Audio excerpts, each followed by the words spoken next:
You're listening to Love Talk Live with the relationship expert, Jaime Bronstein, only on LA Talk Radio. Hi, welcome to Love Talk Live. Today we have such a fun show. We have Cass O'Neill, who's a coach, and we have on the phone Anita Chlipala, who will be joining us a little bit later. She's a therapist in Chicago, and I actually don't even want to tell you guys what everybody's going to be talking about because I just want you to be surprised. I love surprises. So Cass and we have a fantastically crazy story. It's kind of funny. I was in Santa Monica about 3 months ago, maybe, or Santa Monica, at this awesome organic called the Hive food store. Now we're like advertising for the Hive. Go to the Hive if you live in Santa Monica. And I was sitting there just minding my own business on my computer, and Cass is sitting there on the phone right behind me. And at first I was kind of annoyed because I need like pure silence as much as possible to do my work. But then I actually got very fascinated and interested in what she was talking about on the phone, so I started tuning in. And she got off the phone, and of course, because I don't hold back, I went over to her and I said, I wasn't listening to you, but I was. I mean, wasn't trying to, but I mean, she was talking pretty loud. Anyhow, but she was talking about all the stuff that I study and all the stuff that I teach.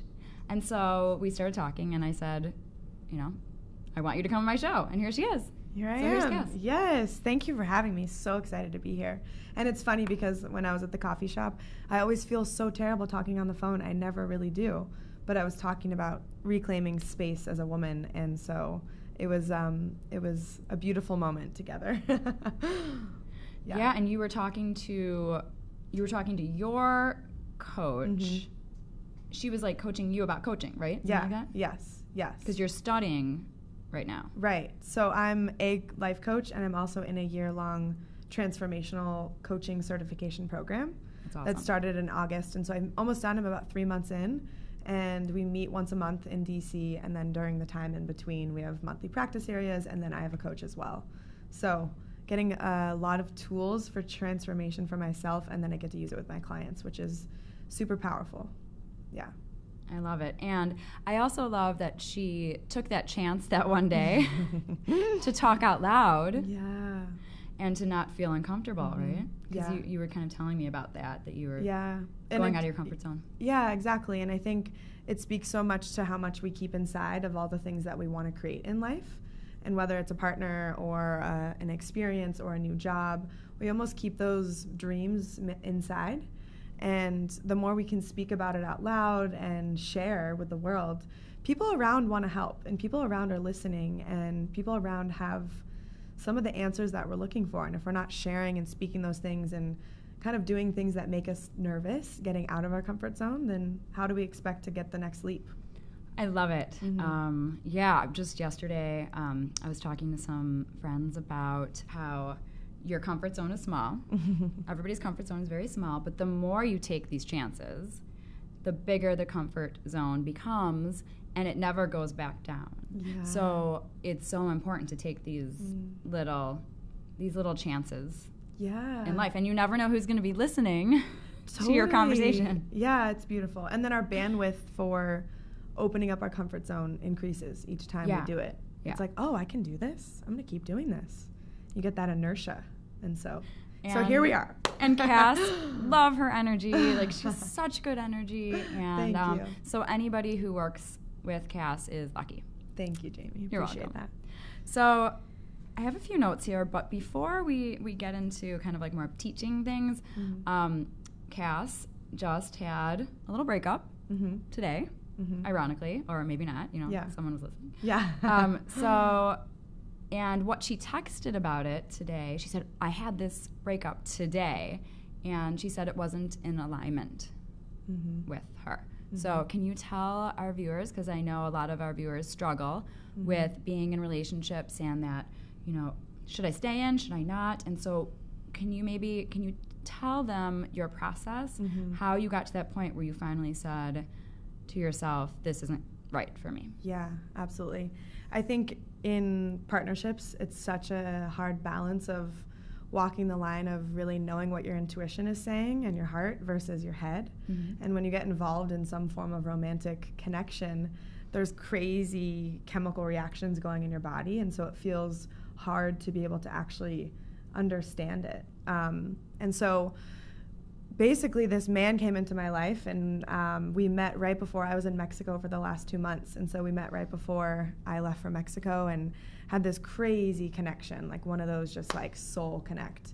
And we stayed in touch while I was gone. And it wasn't just messages, it was voice memos and long, like just really beautiful conversations. And I felt like he was part of my experience in Mexico, and he added a lot of layers to my story of being there, and layers of understanding.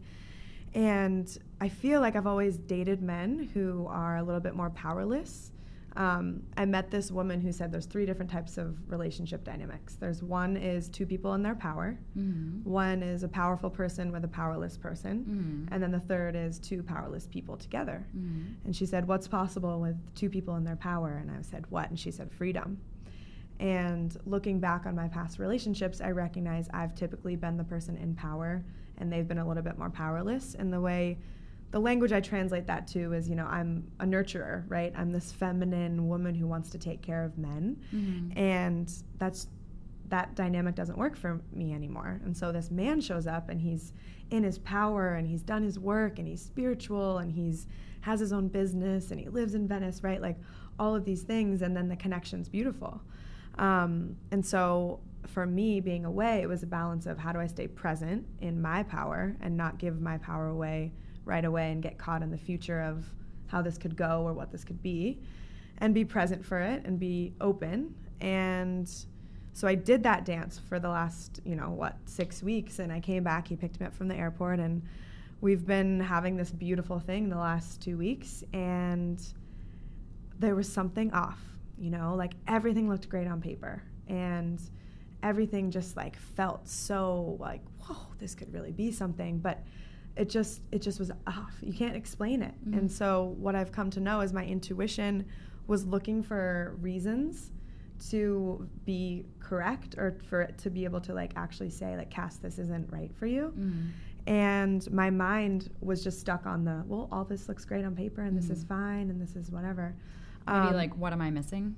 Yeah. Is there something that it was that like pop. It was like that zazz. Yeah, totally. And so I think the hardest part is having the courage to speak out loud at first. I'm a believer of keeping everything on the table in relationships, and 2 humans coming together to share space, you're going to trigger each other and activate each other. And if we don't feel or have the courage to share what's being activated or triggered, then how are we learning? And I think oftentimes, at least in my past relationships, I would get activated or triggered and then do my own processing on it and not feel like it was something I needed to bring up or share, only to just push that emotion down into my body, only to then just want to walk away one day without speaking my needs. And so 2 days ago, I spoke to him and I said, I believe it takes 4 seconds of courage to do anything, to pick up the phone, to start the conversation. And I think we get stuck often at like the how to start the conversation. And I always believe the best place to start is just sharing how you feel. So I was like, hey, I just wanted to open up the conversation, and I wanted to let you know how I've been feeling lately.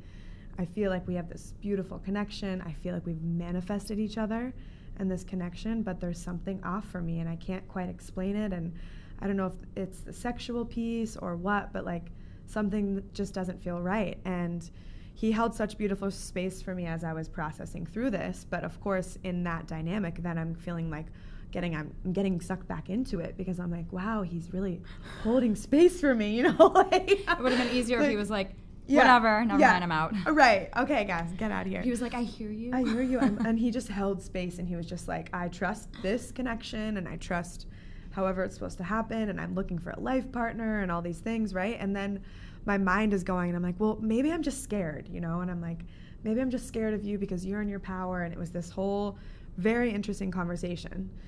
And then he went away for 2 days. And this is why I think it's so important he went to Joshua Tree for a shoot. It's so important to get space away from the relationship if you're kind of questioning anything about it, because just to get that perspective, just to have that space. Yeah. And so in the 2 days away, I was able to really process, like, what is my truth and what is my heart saying? And I journaled a lot, and I dropped into the fact that, like, no, this doesn't feel right for me, and I felt like I was fighting upstream to stay with it because it felt like it looked so right on paper, and he lives around the corner, and it's all these beautiful things.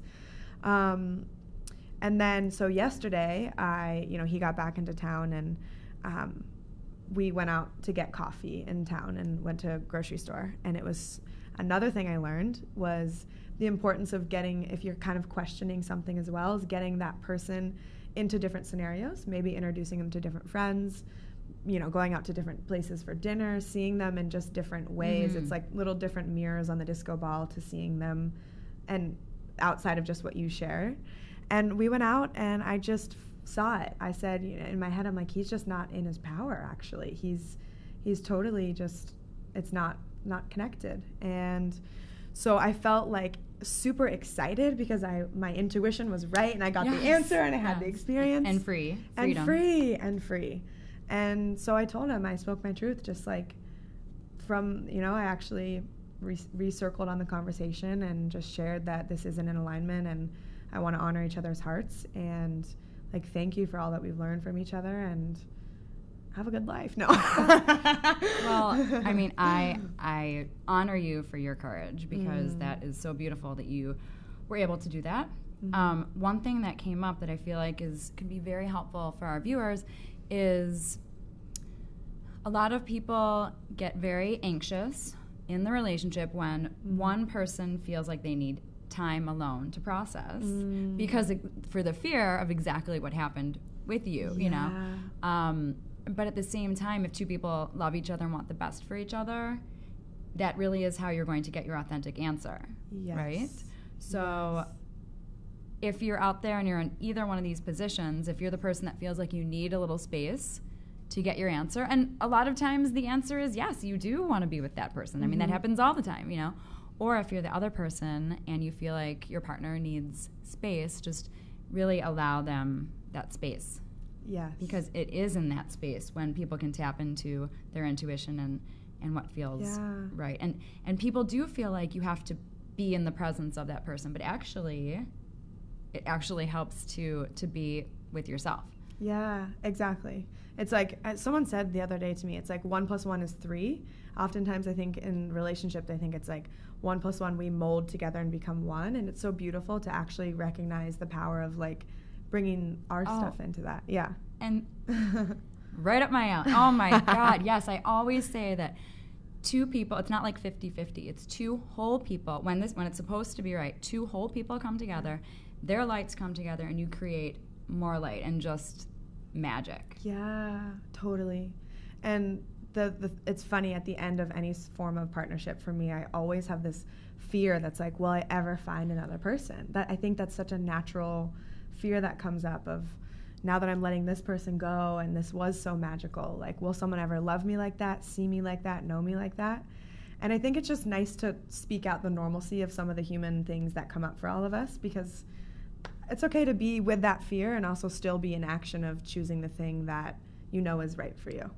Yes, it's the best thing you can do for yourself. And you're human, you'll go through that fear, and then you'll get on the other side of it, and you'll get back to the faith and the love and the manifesting. Exactly. Yeah. So I have another question that came up as you were talking, because you were saying power. And I just want people to understand, when you say power, what do you mean? That you feel like you have the power and you want a guy that has the power. So to you, what does that mean? Yeah. Does it mean a man who is doing his work, like you said, who really knows himself, who loves himself, not in a cocky way, just no insecurities, no unresolved issues, things like that? Yes, exactly. Yeah, almost like two people strong in their own foundation. Like, strong. And and they know themselves, like you said, and there's always work for us to be doing, right? But has shown up for themselves and really has done the work. And when I mean work, it means almost like sitting with yourself, feeling all of the emotions, understanding how your childhood impacted you, releasing anger and sadness, working through all these sorts of things, and whatever it may look like, reading books, going out into nature. It shows up differently for everyone, but really choosing yourself, falling in love with yourself first. Yeah. And being vulnerable. Yes. It's so big. It's so important. Yeah. And it's so beautiful. Yeah. I feel like I get a little cheesy or just emotional when I think about the importance of vulnerability, because vulnerability is how you connect. Yeah. It really is. I heard a quote the other day, the more personal, the more universal. Yes. And that's vulnerability is when you share your personal and you forget that actually connects you to the whole. It does. You think that those little things like remove you, but it's more universal.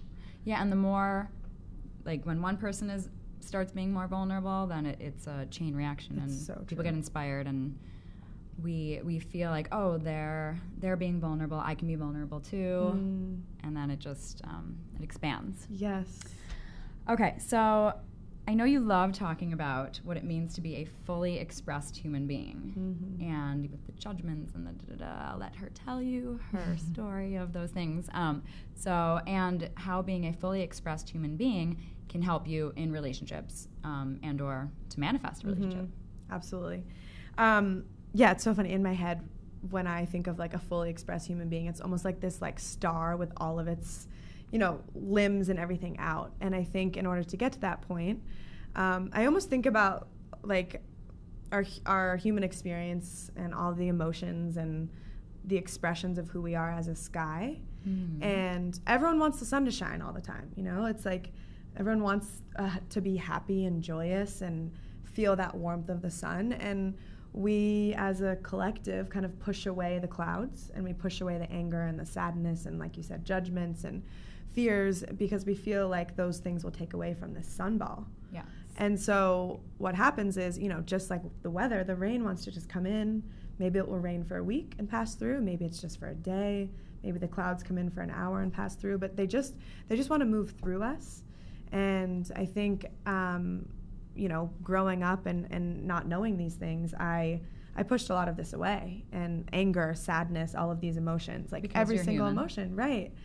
And what we forget is that if we suppress any form of emotion, it suppresses the joy as well. So I almost think the more you push away those clouds, the sun just dims a little bit. And every emotion has a beginning, a middle, and an end. And I think most of us are scared to let our emotions move through us. We're afraid that if I let myself be angry, I'm going to be stuck being angry there. If I'm sad, I'm going to be stuck being sad. And most of us don't let our feelings have the end. And so once you really start to allow yourself to feel all of the emotions and not make meaning of them, it's just an emotion that's moving through us. And, it can tell a story and it can provide information for us. But when we can let ourselves have healthy releases of anger, for example, this is something that, I was working through, anger and sadness. And for me, it was like, let me go buy some pottery from Goodwill and let me smash some pottery. And it feels like crazy at first because you're like, what is going on? I don't even really know. I didn't think I was an angry person. If you're around Cash, just get out of the way. Exactly. She has pottery in her hand. She's got it in her backpack. Yeah. And, just letting that go, or screaming into a pillow, or whatever it may look like. And so, get it out. Yeah. And then, I remember I was driving actually to visit my ex-boyfriend, and in the car I experienced healthy releases of anger and sadness. I screamed because I was so annoyed with something he had said. I was just like, bah! At the top of my lungs. And then I just started to cry after. But I let the tears move through me. And what we forget is that moving through these emotions leads to being back in our essence and joy. And free. And free. I love free. Exactly. And so I think that in relationships, oftentimes in friendships, in business partnerships, in any form of relation, we don't realize all the stuff that everybody's bringing with them. It's like everyone has these suitcases filled with all of these unexpressed emotions. And so when you're cooking dinner and you forgot to put the salt in and it triggers me, it's really not the salt. And it's not the other person. Yeah, it's not. It's your unresolved issue. Exactly. So the power of letting yourself be a fully expressed human being, allowing yourself to be with all the emotions and talking about it, like that vulnerability piece. It's getting it out. Yeah. Even, sometimes if you don't even have to go to a professional necessarily, but even if you go to professional, yes, a coach or a therapist for ongoing, but it often feels really good to just speak it out loud, whatever you're feeling, just to get it out and to have somebody listen to you. They don't have to fix it, but just to listen. Yes. Is amazing. It's so true. I was interviewing this couple the other day, and at the beginning, the man was saying that he was struggling when he would talk to his wife and she was upset because he wanted to fix, and it took like a little bit of time, months, maybe even a year, to do this over and over again, for her to express how she was feeling, if she was sad or angry, and for him just to sit there and listen and be there for her. Yeah. And she just felt so much better. You don't have to say anything, just hold me. Yeah. Right. And hear me. Yeah. And not judge, and just take it all in and love me regardless. Yeah, because I think that speaks to the fact that I think we're afraid to emote or let these feelings out, because what will it mean, sense of belonging? What will they think of me? Yeah. Well, and to be able to just have the space held for you in that way, it's powerful. And when you're in a true loving relationship, to have no attachment to any type of outcome. Like if that person is supposed to stay with you, they will.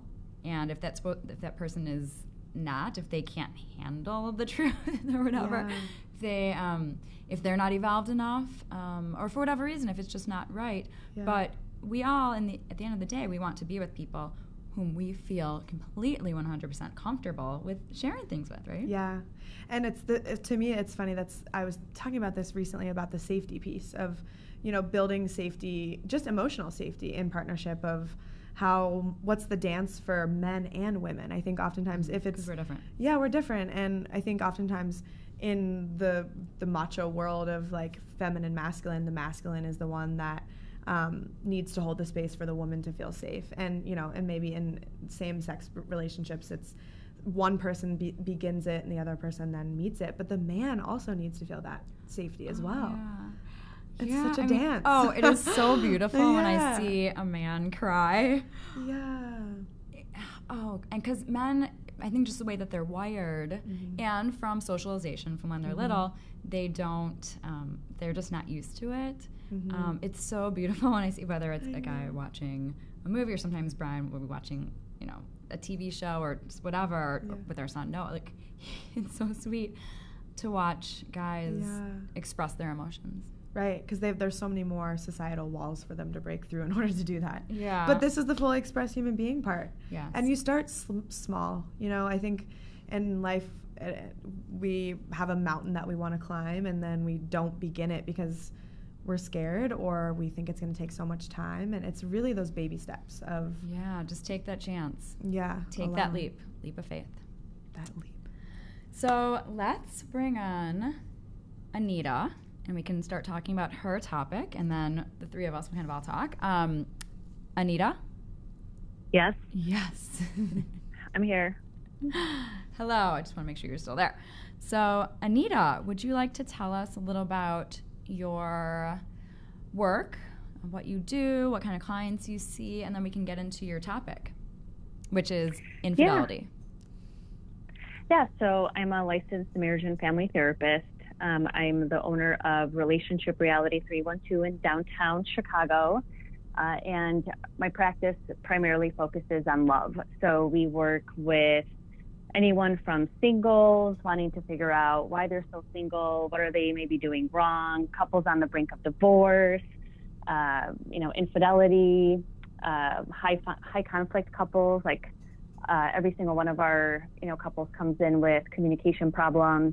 And sometimes, a person might not want to come into, therapy. So we also do individual work where we always keep the relationship in mind. So like if your partner or your spouse, isn't into therapy, then, you can leave them at home and we can help you, with your relationship with just yourself and in the office with us. So it's really a lot of fun. We have a really great time and love helping people have the best relationships possible.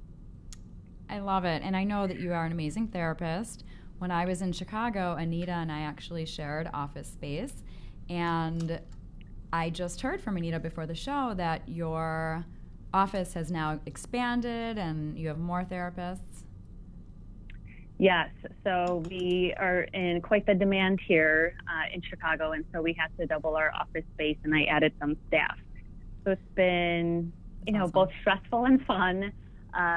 but definitely, we get a lot of people who, call us because, like, my reputation and our brand is, helping clients. Because I think with therapy, sometimes people think that therapists can't tell you what to do. And which, unfortunately, I don't know why that myth exists, but we do tell our clients, what to do. We might not, tell them exactly, yes, you should get a divorce, or yes, you should break up, but we will give them the information that they need, the tools, the skills to be able to make informed decisions, so that they feel confident when they do make that decision. And so people call us all the time and they're like, we're seeing someone else, but we really want someone who's going to be direct with us. Yes, so we've built up the reputation and people are coming. That's great. Yeah, I mean, people don't want to just stay where they are in their stuff. They want to do something about it. And sometimes I have to even kind of kick my client's ass, and I'm like, look, I'm not your friend. You're paying me to be your therapist and to tell you what you need to hear, not what you want to hear.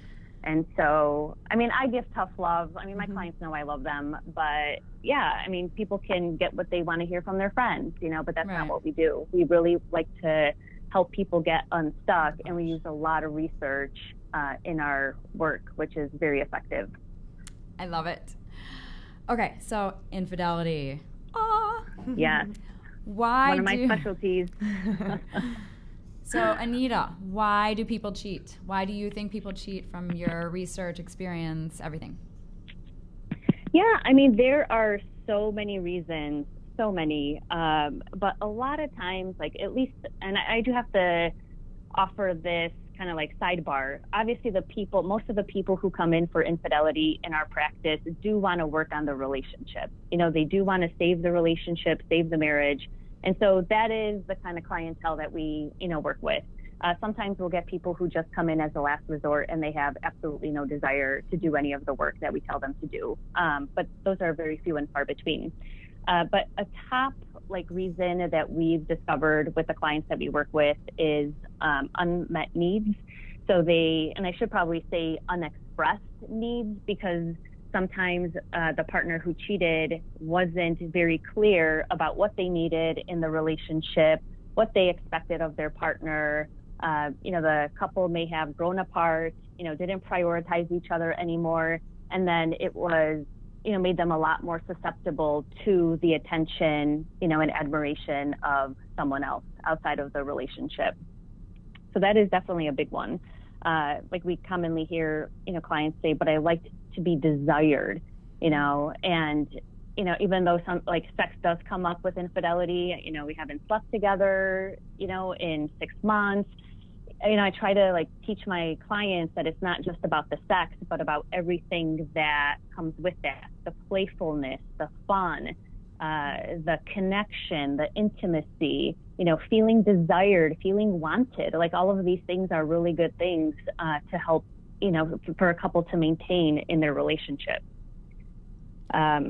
Sometimes people are bored. Sometimes people just want to get laid. We could say that. They just wanted to have sex. But a lot of times what plays a part in that is opportunity. So someone hits on you, or, you ended up drinking too much and then you weren't really thinking of consequences.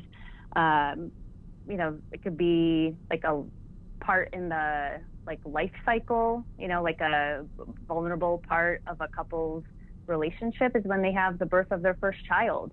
We get a lot of couples who have a newborn at home. And because it's the relationship or the marriage is a lot more vulnerable during that time.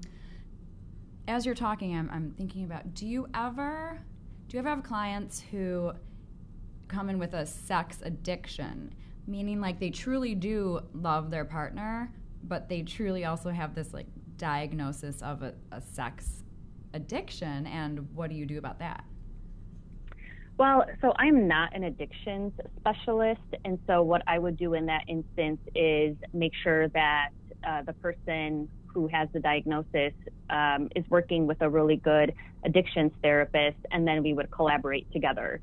Because, I don't have a lot of research about sex addiction, but I do know that there's not a consensus on whether or not it's a true diagnosis or not. Right. And so, I would just want to do everything that I possibly could to make sure that this person cannot change, in order for then the betrayed partner to make the decision about whether or not they want to stay.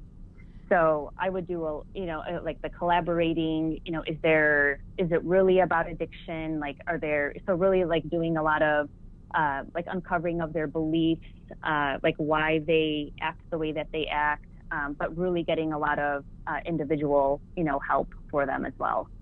Got it. And what would you say, I don't know if you've done this research or if you know the answer, but I'm curious, what's the percentage of couples in general where there's a cheating incident or incidents, infidelity in general, and they do stay together forever? They do stay together for the long term. They're in it for the long term. Yeah, I know more, and I mean, again, are people going to be honest about whether or not there's been infidelity? But I do know that women are catching up to rates as men, but offhand, I don't have the statistics of how many people actually are successful.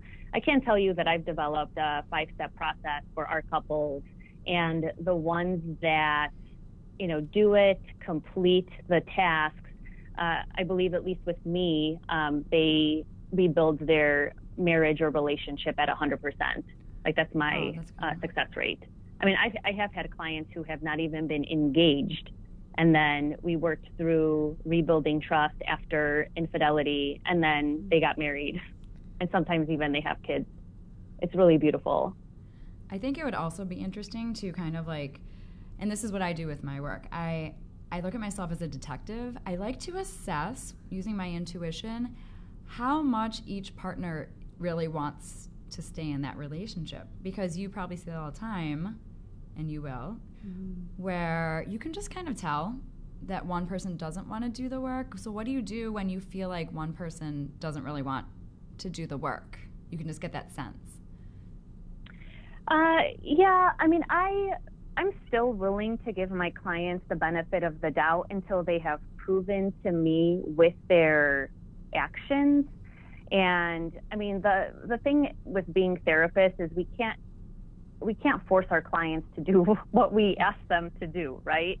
And like, I did have a new couple come in dealing with infidelity, and the husband, flat out told me, he's like, yeah, I really wasn't into the therapy. Like, I didn't really try. And I don't know, I think he said that the therapist, like, it seemed like she had a hidden agenda. And I told him, I'm like, well, when we work on the healing part, I'm like, I'm just going to tell you very honestly that, yes, it is lopsided. It's not that I have a hidden agenda. I'm going to be very open and direct with you, but this is what you have to do in order to rebuild trust with your wife. And then as marital stuff comes up, we'll look at the variables that led to this. Then we can, then it will be more even.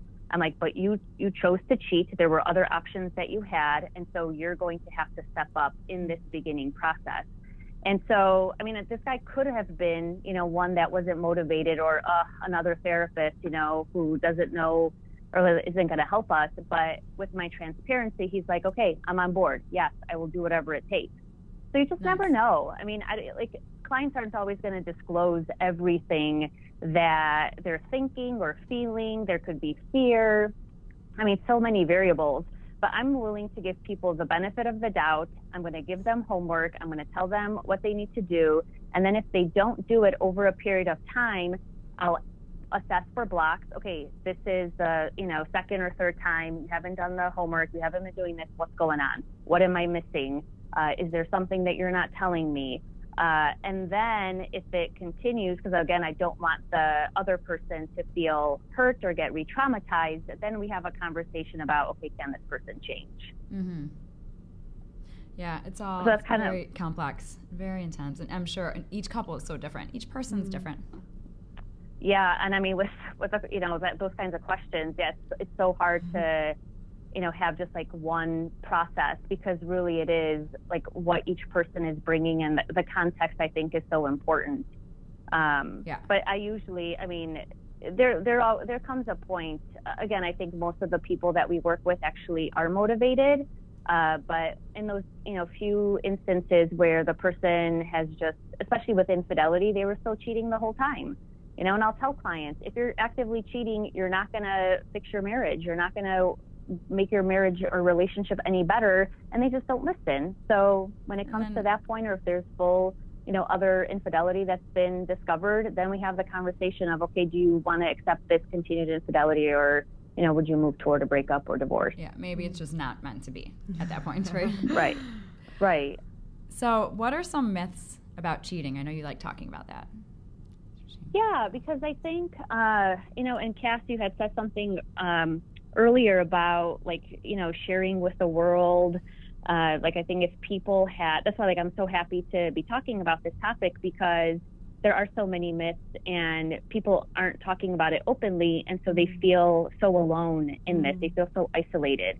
And a big one that comes up in our initial consultations is once a cheater, always a cheater.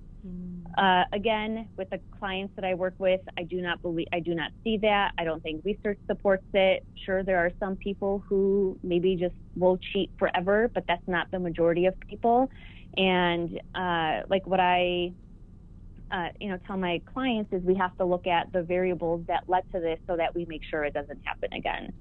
And kind of along with that is this belief that only bad or immoral people cheat.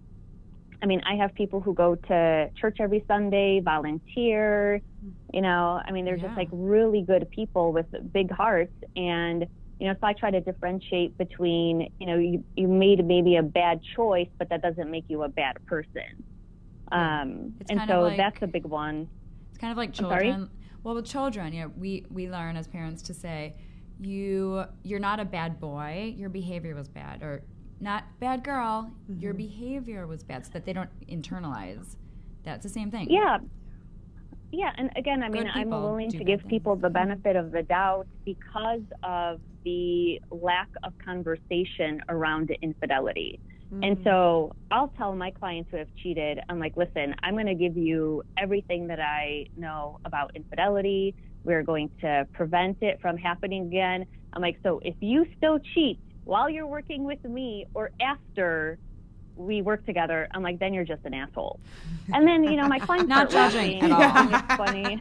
Not judging. But same goes for women. Or maybe made a bad choice. But it's because again, I think we don't have those conversations. And another one is if there's no sex, there's no affair. But emotional cheating has gone crazy. It has increased so much, and I think a lot of it has to do with our access to social media. It starts innocently enough, we think that we're just friends, and then step by step it progresses into an affair. And I have asked all of my couples in the initial consultation, out of curiosity, have you defined cheating prior to this happening? And 0% have said yes.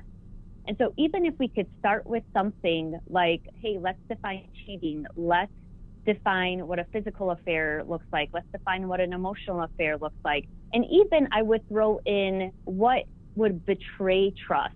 So you don't even have to cheat entirely to break trust, right? Because you could omit a key piece of information or hide something or kind of, maybe do something inappropriate, but it would break trust, but not cheat. Those are the kinds of conversations that we need to have from the beginning, especially when we get exclusive with someone, and that we have to continue to have for the course of our relationship. This is making me think, I'm curious from both of you, what both of you think about this. Do you guys think that in a relationship you should be able to tell your partner everything? What do you think? I think, it's just so interesting in the space of how I feel like the world is moving. It's questioning more monogamy than anything. And I think it's such a balance. Yes, I would like to be able to be in full trust. If you could look at my phone, there would be nothing that I would want to hide on you. But, maybe I don't need to tell you everything about my life that's going on or the processes that I'm having. I had a friend yesterday who she has a new boyfriend, and her ex reached out to her yesterday. And they were engaging in conversation, and she actually shared with him that she has a new boyfriend and she wants to be no longer in communication. But we were talking, did she need to share that with the new boyfriend? And we said no. Would it bring more empowerment or connection? But maybe in some situations, yes. Or maybe at some point in the relationship. Yeah, but I think there's a it's so innocent at the beginning. Yeah. And she even said to the ex. Right. No, gracias. Right. Anita, what do you think? Yeah, I mean, you bring up an interesting point. After this work with my clients, I lean more towards having as much transparency as possible. I do believe people have a right to privacy. I don't think this is an all or nothing issue. I think there's a lot of gray, but the most important thing is that both partners have open dialogue and continue to talk about where they fall or where they need transparency and where they want, privacy. So like even in that instance, I mean, if an ex had contacted me and I was in a relationship, I would let my boyfriend know. I'd be like, hey, just an FYI, because to me, like practicing that kind of transparency, I have nothing to hide. Mm-hmm. I want you to know, what is going on. Because the thing is, anyone can cheat. Anyone. Right. Anyone can do it. It's oftentimes the ones that you don't expect. Yeah, but if you practice that kind of transparency, especially, over things like related to issues, again, depending on the relationship, same sex or opposite sex, it's like you want to just create that as a habit because your actions are really important in preventing infidelity. Mm-hmm. And I think, let's say, if it were at the beginning of the relationship, I would say to use lightheartedness and humor about it almost, if you do choose, if it's at the beginning where you don't really have to share, but you do want to start practicing that, like to kind of say like, oh my God, my ex contacted me today. Right. Bizarre. I told him like, no gracias, and yeah, so it does kind of bring in the lightheartedness, and that it also shows them that I am going to be honest with you. I think that's nice from the beginning. And oftentimes those conversations are the ones that are the hardest, but they lead to such beautiful breakthroughs in connection. Yeah, and if that person is fearful, I'm not going to share it, because what if, even though I'm saying it lightheartedly, this new guy doesn't like that and gets insecure, then maybe it's not supposed to be anyway. Right. Yeah, the question is always, where am I choosing from? Yeah. Authentic soul. Okay, well, we need to wrap up. Anita, would you like to share how people in the Chicagoland area, or anywhere if you do video conferencing, just how people can contact you? Yes, they could go to my website, www.relationshipreality312.com, and they could find me on Twitter and Instagram at Anita on Love. And we have a Facebook page for the practice at Relationship Reality 312. Wonderful. And Cass? Yes, the place I share the most is on my Instagram, Cass O'Neill, CassOneIll. And I have a website that's linked, it's CassO'Neill.com.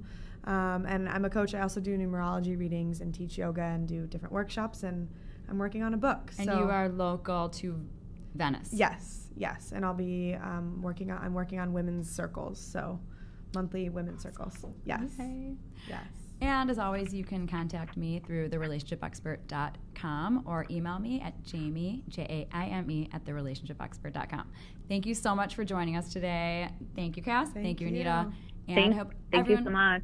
Thank you, and I hope you guys, everybody has a great week. Yeah. See you. Keep the love alive.